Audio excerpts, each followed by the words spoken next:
নিধি। ও মা, তা কি করে হয়? বন্নি যে এতদিন সবাইকে বলেছিল ওনার ব্রেন টিউমার আছে। অদ্ভুত ব্যাপার তো।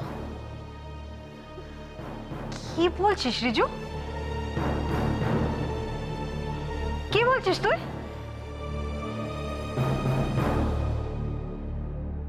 অনেকদিন থেকে স্বাতীর অসুস্থতা আমাকে ভাবাচ্ছিল, কিন্তু ওর কথাবার্তা বা চলাফেরা দেখে আমার কখনো মনে হয়নি যে ও সেরকম অসুস্থ। বরং ওকে তো আমার বেশ সুস্থই মনে হতো। সেই জন্য রিজুর সঙ্গে আলোচনা করে আমি এই সিদ্ধান্ত নিই যে সত্যিটা যাচাই করে দেখা দরকার। আর তাই রিজুর তত্ত্বাবধানে ওর সমস্ত পরীক্ষা আরেকবার করানো হলো।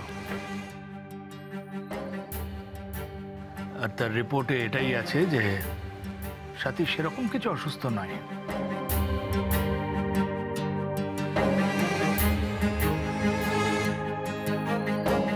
হ্যাঁ, মাইগ্রেন সেটা যে কোনো মানুষেরই হতে পারে, তার চিকিৎসাও খুব একটা শক্ত কিছু নয়। এটা যে কি ভালো খবর বাবা, আমার খুব আনন্দ হচ্ছে। আমি ভাবতেই পারিনি যে আমি রিপোর্টে এরকম কিছু দেখবো। আমার ভালো মা সম্পূর্ণ সুস্থ, আর কোনো ভয় নেই। আমি জানতাম আমার রাধা গোবিন্দ আমার প্রার্থনা শুনবে, আমাকে কিছুতেই ফেরাবে না, কিছুতেই ফেরাবে না। আমি তুমি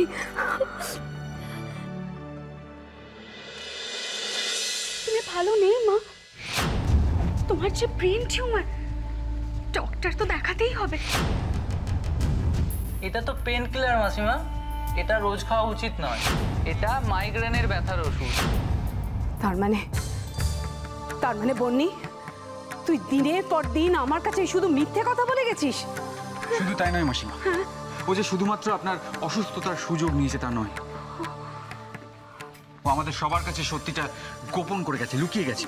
কিন্তু রিজু বন্নি এরকম কেন করবে? আমি জানি ও কেন করবে।